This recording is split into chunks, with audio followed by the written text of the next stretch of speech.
work. So they're very aggressive when they started calling you back to the office. Yeah. When you pulled names, when you started name dropping, they realized that you had a barrier and protection politically. Yes. Then Batamba, they started saying, okay, no, we'll prepare for you for that field work. Yeah. Okay. Then they started releasing us to field work, because when you apply this year, no response. Next year, no response. For years, you tend to lose hope. But this time around, I was fortunate because I knew certain people who. The actual interview. Did you go for an interview? No, they don't do interviews there. Okay, you were just called to bring your stuff.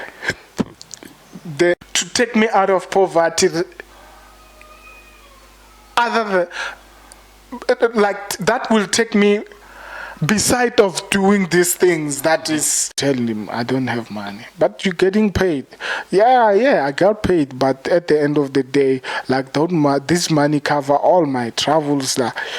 By the time after a week after pay, that money is no more. And imagine the transport fares return every day from Soshanguve to Joburg.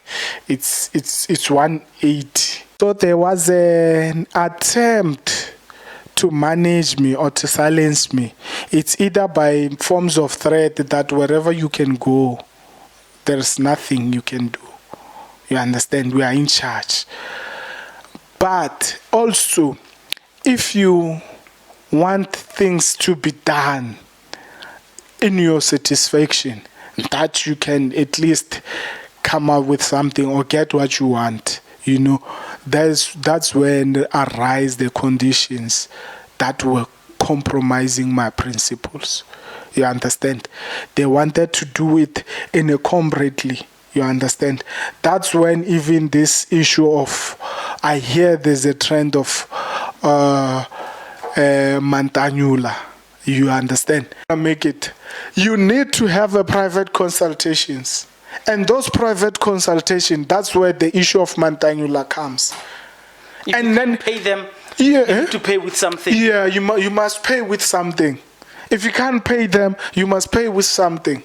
No opportunities akuna lutho. Uma ngabe ufuna ama opportunities eMpumalanga kufuna bakudle matanyula. Ngamba ngakudla matanyula eMpumalanga, ngikhona utoba nema opportunities. Ngikhona uto flyer high within the ANC Youth League and occupy positions because bantu labadzala bakudla matanyula. Nabangakudli matanyula bantu labadzala indzaba yakho ayikho at all. Funa bantu labadzala bakudle matanyula. And we shouldn't be scared to speak such things. We should voice them out. Uthi mangadliwa matanyula indzaba yakho ayivakali.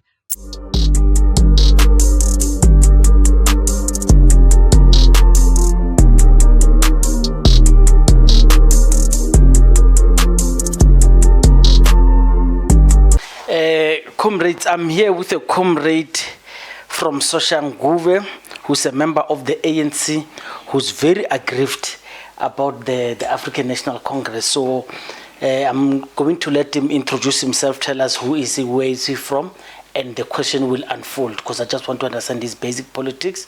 So it goes. Ntsako, Orinda. I'm good, in yourself, sir. I'm good. Please tell the audience who are you and where you from. Yeah, my name is Ntsako Hlungwane. I'm from Soshanguve, Ward 90. I'm a member of ANC in good standing. A former secretary of Youth League. Also participated in the BEC of the branch. And yeah, my activism, it's only on the branch as far as ANC is concerned. And then, yeah, other than that, my activism date back from student politics, yeah, from the University of Johannesburg. All right. So, yeah. You are a social comrade and you studied in UJ? Yes. Okay, and you could not complete? Yeah, I couldn't complete. Okay, you are a member in good standing? Yeah, I am a member in good standing. But you are not happy with the ANC? I am happy with the ANC. I'm not happy with how comrades are operating recently. Okay, what is recently? Yeah, okay, it could not be recently, but I get to find out how really comrades are operating, and it's not something nice. It's not fair how they operate, comrades. Okay. I can say they are gatekeeping opportunities, and they want to do certain things that compromise your principle and your beliefs for you to access certain opportunities within the ANC, or just the opportunities in general, because obviously the ANC is a ruling party. Even though we are ruling through GNU or coalition or whatever it's called, but the Oxalayo, we are the ruling party, meaning we are in charge of opportunities and whatever happened in government. Okay. Yeah. Are you employed? No, currently I'm not employed, and I'm fighting to. That's the fight I'm fighting about, at least to get employed. All right. So you believe the ANC has capacity to employ you because you're a member of society and they are leaders of society. Yes. Is that what you are saying? Yes, but not necessarily. I can't say ANC has the capacity to employ me because I'm a member of the ANC. Or That's not what I activist. said. Yeah, no, I just want to clarify that, because sometimes people might believe that I feel entitled of a certain job because of being a member of ANC, But in a general term, ANC have a power to create opportunity for everyone. So I'm included in that part of everyone to have access to job opportunities. Yes. Yeah. And you were once employed. Yeah, I was once employed. Tell me about the story of employment. Right now, I don't know if you really want the history of my employment from the day I started employment, or the particular one that brought me here. The one that brought you here, the one that you feel aggrieved, the one that you feel that you were hard done by, and you were... Yes. Yeah. Okay, so me, I was employed as a learnership. I was given a learnership opportunity in the office of the Premier, Panyaza Lusufi. As a field, in fact, it get 2 titles, know. It's either, I can say, a call center agent or a field agent. So, in a sense, I signed a contract as a call center agent, but later on I operated as a field agent. Before you go further, I remember those jobs. It was just too many of those jobs for me to pinpoint which one. Yeah. How were you employed? How was I employed? It automatically, it's a program that is partnered with this thing called Harambe. But right now, what Tsepo 1 million, it changed names with... It's a youth program, but around Harambe. All right. Yes. I remember Harambe and their programs of absorption. Mm-hmm. There is the question I'm directing is, how were you employed? Did you see the advert on newspaper? You emailed, you were called? I just want that process. Okay, the honest truth about it is that, yes, I did saw the advert, and then I applied. And I applied even back from... I've been applying for a very long time, but this time around I was in a better opportunity. I was in a better place because I was in a better space in terms of my politics. So I knew certain individual who could pull some strings for me to gain that opportunities, and that's how I got in. It was better. So previously, when you were applying, it was too far and it was not easy. Now, because you've grown politically, you understand how things work. You understand even how to network and make connections. It wasn't as stressful anymore. Yes, it wasn't as stressful anymore. And then, provided that this thing, you know, Harambe has been there for ages. Yeah. You know, you apply, you submit. Yeah. They provide Hundreds and thousands of people sitting there. Yes. So you see, when you apply this year, no response. Next year, no response. You know, for years, like you tend to lose hope. But this time around, I was fortunate because I knew certain people who. The actual interview. Did you go for an interview? No, they don't do interviews there. Okay, you were just called to bring your stuff. The interviews, you are called to bring your stuff. The interview, because it's done in a mass scale. Yes. So when you go there, you are inducted. You are sort of, it's a leadership, you know. Libaya. Yeah. So you are sort of inducted in terms of why are you here, what are you about, and the likes, and teach you about the nitty-gritties of what you were there, how you came about there. But there is no, or maybe I was fortunate enough to skip the interview part. But from my understanding, I don't think there are interviews. But the reason I'm asking you all of these questions is for us to understand what kind of job were you working. So, but that you did feel the credit checks, like your bank, where they're gonna pay you. Did you do a medical? Medical? No. No medical. No medical. And then the first day of working, did you already have a signed contract of employment? No, not as such, because you know we have to be inducted and then vetted in terms of whether we qualifies and the likes. After being vetted, to make sure that we are the right people, that's when they give us contracts, you know, and then they give us contracts, and then automatically you are employed, you know. Yeah, the contracts comes with those things of those forms that you go and get at the bank, at your bank, as a consent as a media, and also this J88. Yes. How much? Is it J88? What is it called? I can't remember.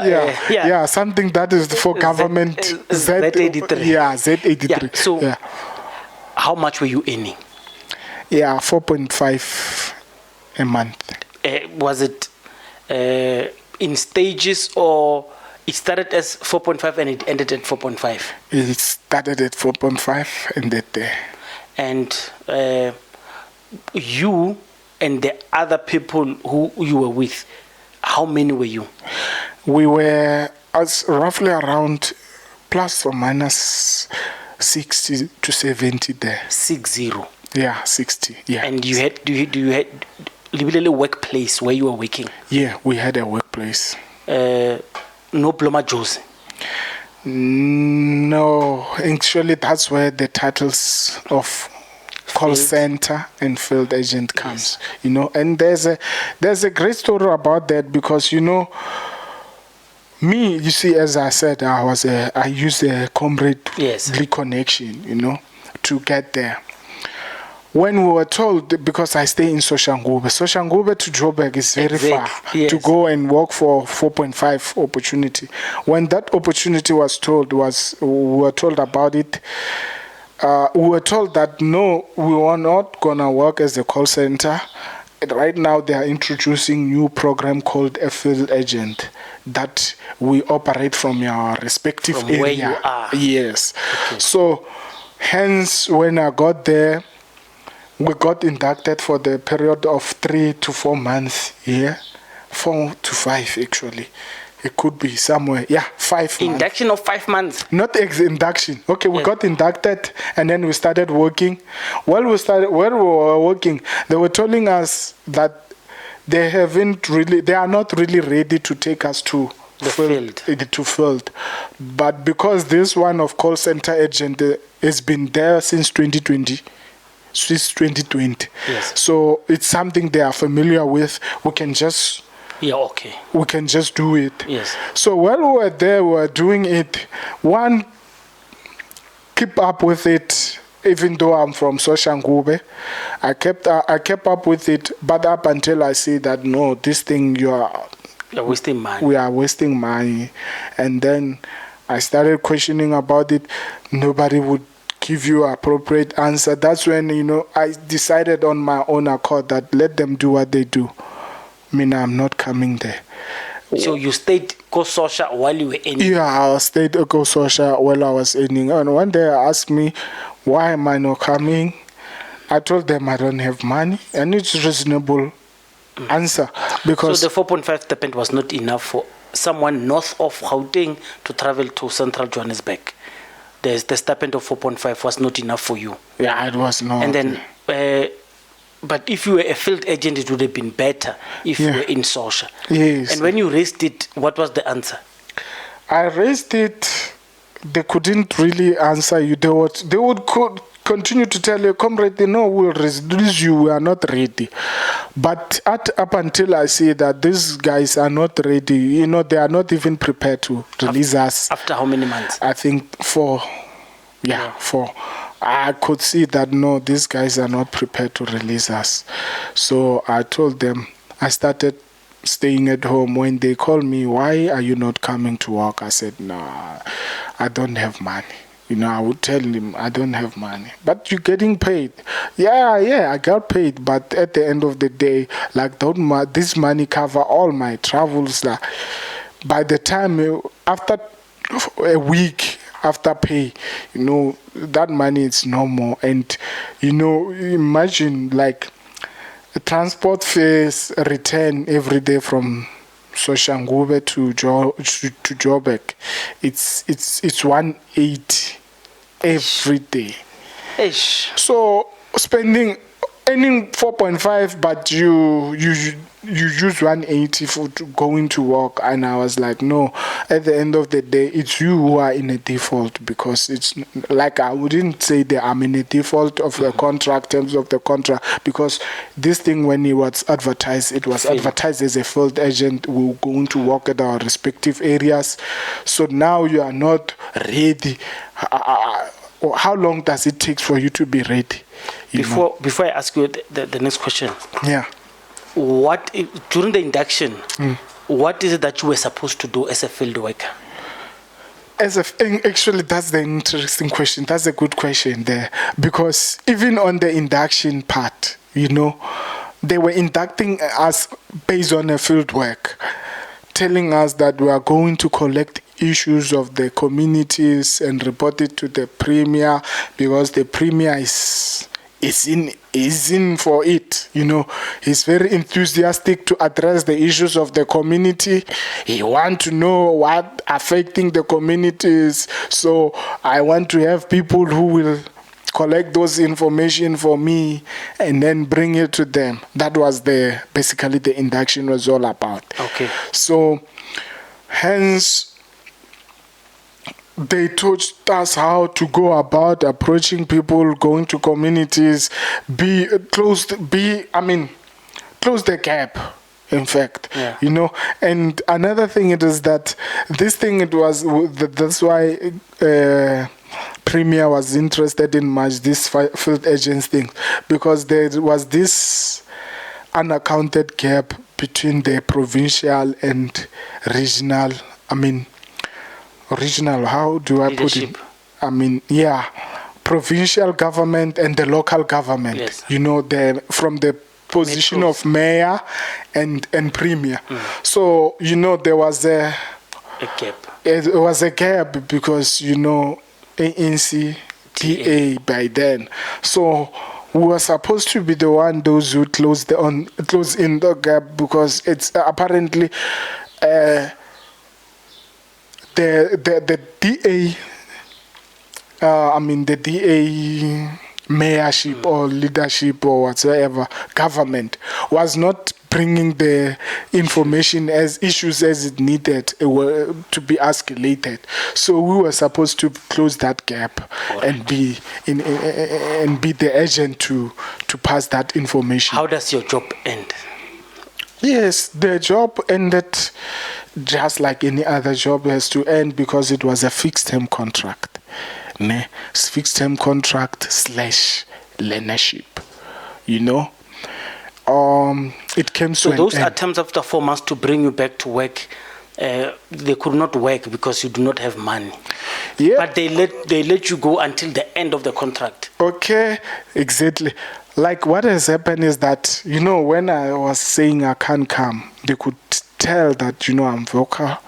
And I enjoyed also the protection of certain comrades. So I even told them that, no, I'm not going anymore. Otherwise, you give me that money to travel. And then they saw it is a problem. Then they was forced to prepare for field agent. Okay. Yeah. And they were forced to, because at that time they were even very adamant. They were very blatantly clear that, no, we don't have such thing. You are going to work here as a call center.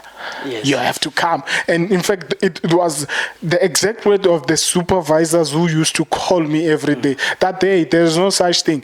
You sign the contract knowing what you know what you sign up for. You must come to work. So they're very aggressive when they started calling you back to the office. Yeah. When you pulled names, when you started name dropping, they realized that you had a barrier and protection politically. Yes. Then Batamba, they started saying, okay, no, we'll prepare for you for that field work. Yeah. Okay. Then they started releasing us to field work, because this thing is a Gauteng. Yes. All 4 regions of Gauteng. Must be covered. They were covered. So they released us to our respective regions, East Rand, Ekurhuleni, Tshwane, Sidibeng, we were released to our respective areas, to work as a field agent. And to show that, Did you have tablet? No, we didn't have tablet. Yeah, we write manually. Okay, it's fine. Yeah, we write manually. And then, we wrote manually, and then there were every Monday we were supposed to report to our respective supervisors, and then they will capture them. Data captures. Yeah, okay. That's how it worked. And also to show that, this thing, they were not really prepared, because even when they released us to field work, we stayed about maybe a month or 2 without having nothing to do, because they succumbed to the pressure that I'm not gonna come there until you. So they had to succumb even when they were not ready yet. Yeah. But knowing that at the end of the day, it's an embarrassment to them to pay us while we're staying at home. Yeah. They had to keep up with the speed and then prepared us. That's whole of 2023. Yeah, 2023. 2024 starts. Yes. And then this big hype of Nasi Ispani becomes big, and people are starting to say this is electioneering. Yes. And then what happens in the office? That's where it also created some problem with us there, because remember that program that I was in, it started in 2020. So each and every year they are taking people for a period of 12 months. So when you get there, you find there are people there. Yes. Already who maybe they started earlier on. Yes. And some, their contract is coming to an end. So when start this hype of Nasi Ispani at the beginning, there is a gentleman called Nkolisi Kaiya. Okay. Yeah, he's an advisor to the Premier. We used to, I think he's someone that office report to him on our operation. I don't know exactly, but I know he's an advisor to the Premier. So he used to come to our operation, and then he told us that, okay, you see now the Premier is, you see we have a new Premier is working, there's like this, is creating jobs, so that you also are not left out, you are advised to apply for this job opportunity that are coming through. Take advantage of this office while you are here, because there are job opportunities that are coming through this office. So while you are here, you can apply and take advantage of the situation. In the instance of those you are contract, because there were those who were at those very time, and their contracts were coming to an end, you know. And he said, in the instance of you who your contracts are coming to an end, we are not going to terminate it. You will continue work. We'll work it out through to make sure how we place you on those. That's your intake. Is Yes. referring to you guys. Yeah, it's Okay. referring to us. So, yeah, we were happy. We clapped hands. We were happy about it. You know, we received that news and we were like, yeah, we are the lucky group. a lucky group. We came in this office at the time whereby there are festivals of jobs. So we need to take take advantage of this thing. So automatically, when we hear that this thing, Nasi Ispani, is a permanent job opportunities, then, in fact, before it comes to Nasi Ispani, it started with these green beans. It was not Nasi Ispani there. And then comes, after green beans, come this thing, solar installation panels. Yeah, solar technicians. installations. Yeah. Yes. So just when we were in that office around May, you know, I can tell you even the exact date, where Mr. Kaias talked to us. It was the 1st of May, Workers' Day. It was a holiday. I was not supposed to come there, but we went there as a overtime. And then he came to see us to boost our morale. And then there on that, there was this thing. So that is 2020. 2023, yeah. Okay. So Mr. Kaya said to us, yes, there now is coming this thing. In fact, this thing here, the solars, it was big. It was in the news. Premier Panyaza is introducing this program. Yeah, those who have mathematics and the likes, who qualify, let them apply. And then as you apply from here, you stand a better chance. You see, and then not only this, other opportunities are coming, and then we'll make sure that we use this program to place you somewhere, guys. Yeah, we received the news with gladness. We said, yeah, we are lucky. So in that, we jam along with it. But surprisingly, remember, when he's saying this, some people's contract are coming to an end. And then that's when those people started asking, what about this promise of Mr. Kai? He's nowhere to account. He's no longer even coming to our office. They want to hide him. That's when those whose their contract has ended, they've organized themselves. They went to strike at the office there. But they are heard, they were not heard. Their complaint were never heard. I don't even know where did they ended up, you know. Yeah. But then we were not really much concerned because we're still new, like our contract was still fresh. We still have about 9 to 10 months ahead, you know. So we're not much concerned about it. In your intake, yeah. Or the ones preceding you, yeah. Did you see other racial people? Did you see other white people or Indian people being absorbed in those job opportunities? Yeah, that's when it's said anyway. You know, it's only black people. Just only black, only pure black, purely. But those who are training us, those who are our supervisors or our bosses, there are other races.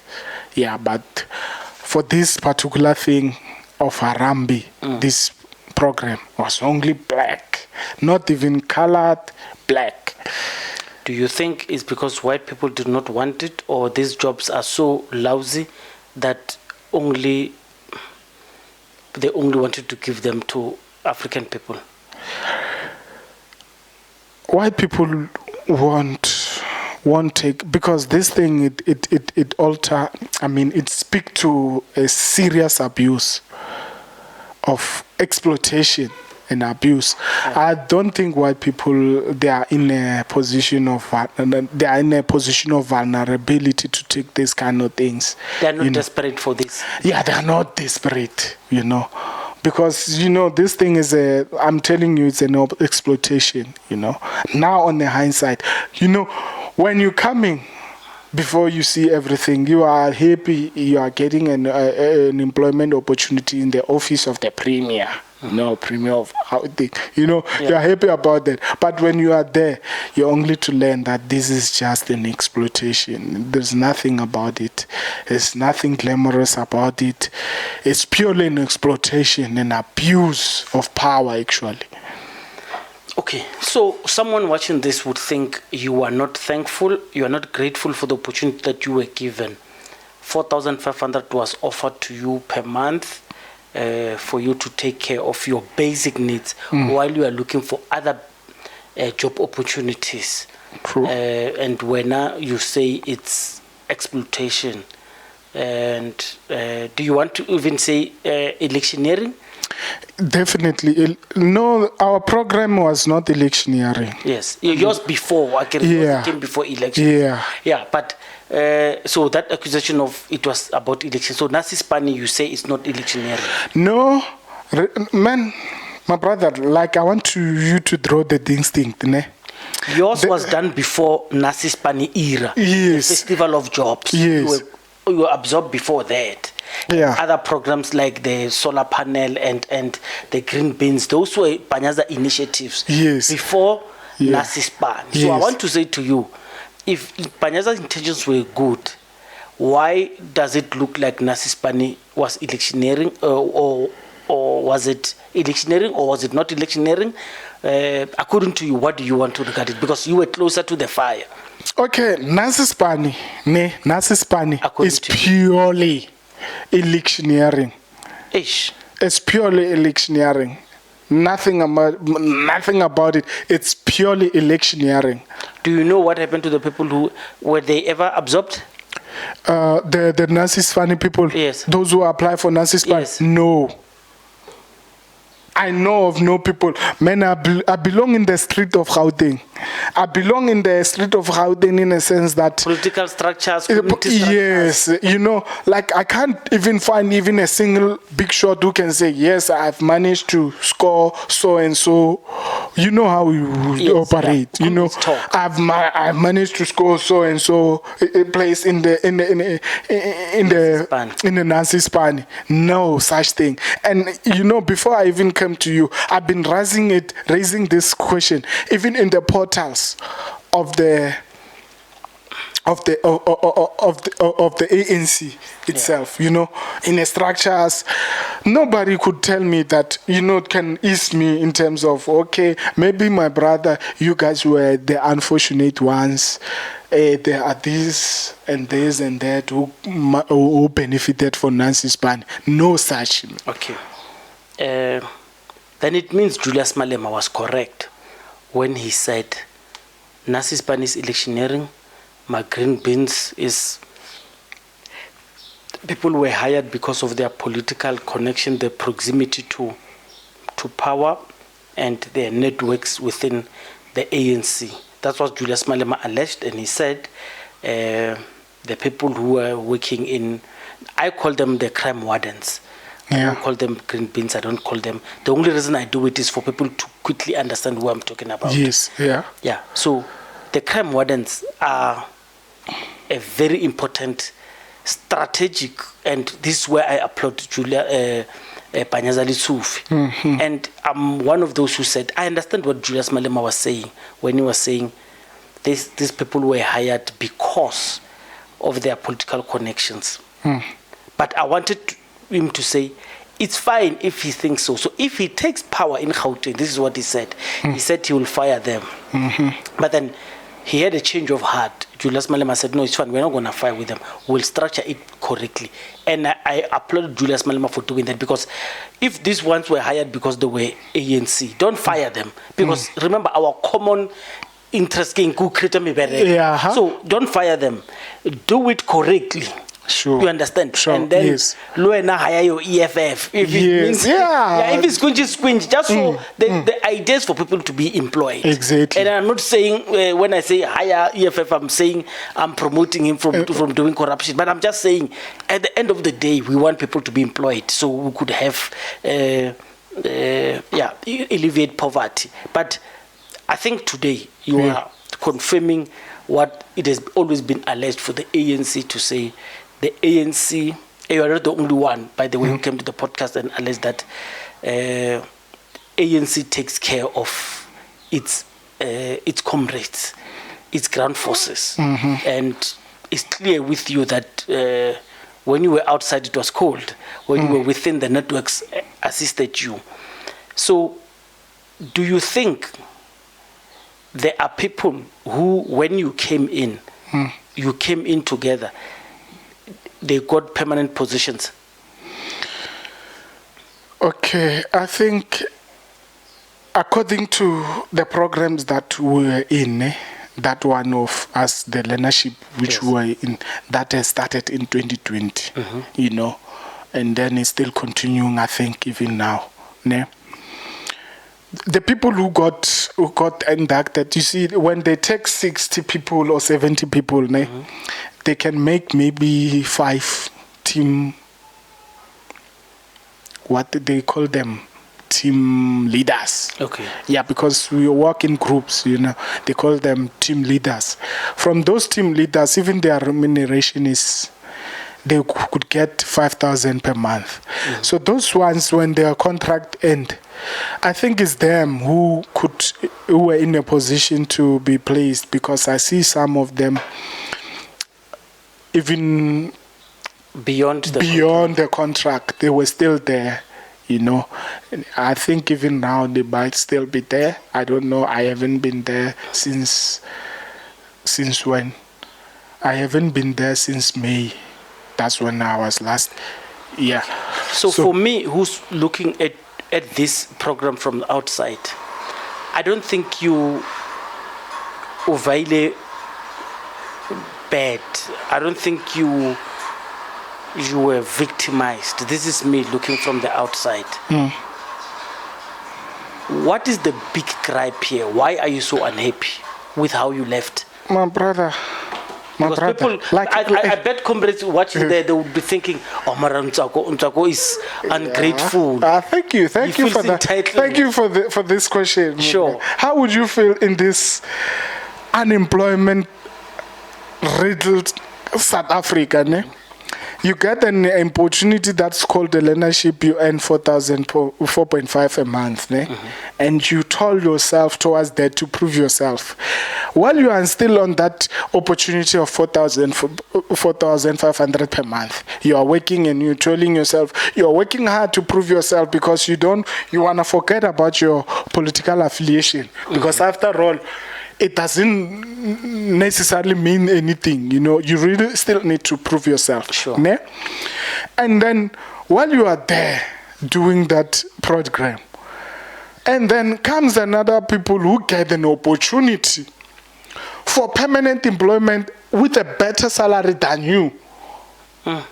From the very same office that you are working on the basis of a fixed term contract, earning 4.5, fixed term / learnership, you know, because at the end of the day, there's this thing of fixed term and also learnership.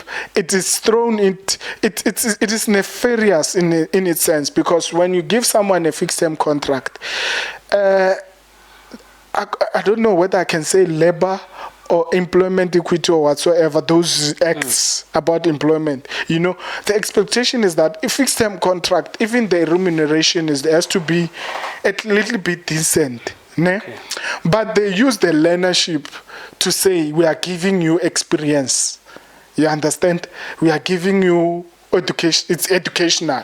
So therefore, you are benefiting education and also a remuneration. We are getting something in the instance. Ne? For the I want you to hold it. Don't forget your trail of thought. You spoke about they are giving you experiential treatment and educational. Remind them, what did you study? Me, I started BCom Economics and Econometrics. Okay. Yeah. Was that exposure of employment, was it helping your qualification? How so? I'm asking, I'm just asking. No. Was it maybe improving your CV to say you worked in the field? But basically, I think it's far beneath my qualification. If I had to graduate, remember I Yes. didn't graduate. Yes. Right. But it's far beneath my graduation, because at the end of the day, was the experience of going to someone and collecting their issue, does it even need a qualification? That's exactly what I want to draw you to. Yeah. Meaning that it wasn't actually even helping your qualification. Yeah, it was not. It was not. It was not. So were you incorrectly placed? Were there people who were qualified? Let's say someone who has done BCom accounting, who was in your intake, who was in your program. Because I want to understand, how is someone who comes from university, who is a graduate, going to be given a job like that? Because that job does not help that person with their career. Actually, yeah, that's what I want to understand. That's a very good question, sir. Like, in fact, as a pre-requirement Yes. to enter in that program. Yes. It's funny. They say they want someone with plus. Matric plus. And so those with Matric plus, they were just writing complaints. Yeah, writing complaints. And after 12 months, they would say that person has completed. You have completed your learnership. Goodbye. And we'll see you. okay, Thank you for being with us. They've got job experience. They got a job experience. No, thank you. You can continue. Sorry for interrupting where you. And I want to tell you where, in fact, like this one is important. You see what they do there. When they induct you, they tell you that this thing, it give you access to government, it give you a puzzle number. Remember, we hand you with the opportunity of a puzzle number. And this puzzle number, remember, should we not end well with you, we can blacklist you. They say so. Yes. We can blacklist. You can be unemployable in anywhere else, because if your experience with us here is not good, we will have the report out there that this individual is not cooperative, is not unemployable. Doesn't that sound like a threat? It is a threat, and it is what it is actually they were saying in the induction. In fact, in calling us, that's even what I was told when I was told to come back to work, and I was like, whatever. At the end of the day, it is a trap, because you can't expect me to travel to work every day earning 4.5 with a transport fee of 200 per day. 200 per day, and then on top of that,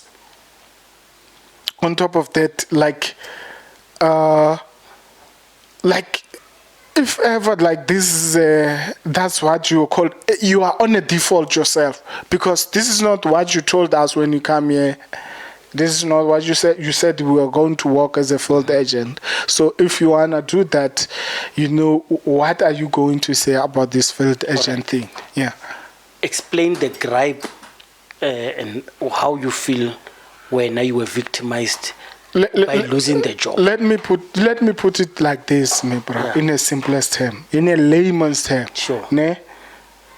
You are a father, I get it. Mm-hmm. Okay, let me not put it in a sense that you are a father. You are a child in a family with the parents.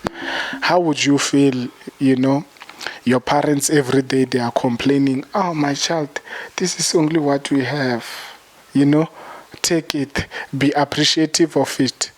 And then they are giving you, like, let me use it in a sense of bread. They are giving you 2 slices every day. They say, this is what we have, my child. Eat, be appreciative. And you must know that as a child of here, of this family, we'll give you this bread. however small as it is, will give you until a particular period, and from there you will just go and find for yourself. But the very same parents, you hear that, hey, they are dishing out loaves to strangers out there. Yeah. How would you feel? Well, if it's my parents, I'll work hard to make sure that I get out of that family. And I'm not saying I'm going to appreciate, but actually you're asking me. Yeah. Yeah, then I'll work hard so I get out of that situation so I can fend for myself. That's me. So What did you do when? So in a sense, how about if ever the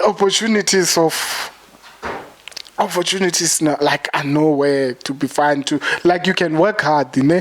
But in the end of the day, even if you are lucky, you work hard and you go out there and get opportunity, you get detached with your parents. Yes. Ne? Obviously, you're going to always have a problem with your parents. Yes. And suppose if you go out there and you want to work hard, and then whatever that you are trying, it's not giving. Ntsako, why were you not happy? Why am I not happy? Because because it seems like the contract started, the contract ended, and you needed to get into. You have to. You worked. I don't want to say well. You got the opportunity. You worked, and it's not like as if in your intake they absorbed others whenever kubile. So yeah. Yes. So you want me to be happy with my parents giving me two slices of love? Yes. Yes, I want you to. Well, they are dishing out love to strangers out there. Yes. Yes. I must be happy with it. Yes. Oh, my brother. And then you fought. Yeah. You fought them. Yeah, I thought about it. Like, does that make sense? How does that make sense? So you wanted the job to be permanent when? Yes, just like those who are getting permanent jobs out there. Because at the end of the day, you must also understand that... Then this is the entitlement comrades are talking about. And it's fine. It's fine. Nothing wrong with it. At the end of the day, like, are we accustomed to sokolo? Yes. To poverty to such an extent that even when you are being ripped off, you must be fine with it? Okay, let's talk about you. Yeah. I don't know about others. You'll tell me if there's a case. Yeah. So let's say for example, they were to absorb you. You did not graduate, so meaning you did not have a qualification. At what level must they absorb you at? Absorb you saying you must finish your degree in this time, blah, blah, blah. What would have been fair, according to you? Okay, learnership at the end of the day is giving someone experience at a particular job. Yes. Right? So, if ever you get that experience and it's a worthwhile skill to have, at least you can take that skill and use it elsewhere. Or if ever you can't use it elsewhere, those who gave you the skills, if they have an opportunity to do so, let them use it to give you that job, to exploit that skills. I mean, to continue with that skill, to maximize advantage. Let them do that. But if ever they can't, they have no means to do that, at least let them give you at least something to show that, okay, you have a qualification. So ANC comrades create jobs. ANC comrades try to seek for unemployed graduates and economically inactive comrades like you in branches. They collect you, you are given jobs. And then you complain. The thing is, as a black people, like, we have a history where we come from. I mean, we are accustomed to, we were dehumanized, you know. We are from apartheid, we are from colonialism, you understand? So it is a dream of every person, you know, to change their social status, social economic status, so that at least to return that, to have a normal life as a human being. What if you were Panyaza, what is it that you would have wanted to do? If I was Panyaza, I would say, okay, if ever right now, as I am busy with this Nasi Ispani thing,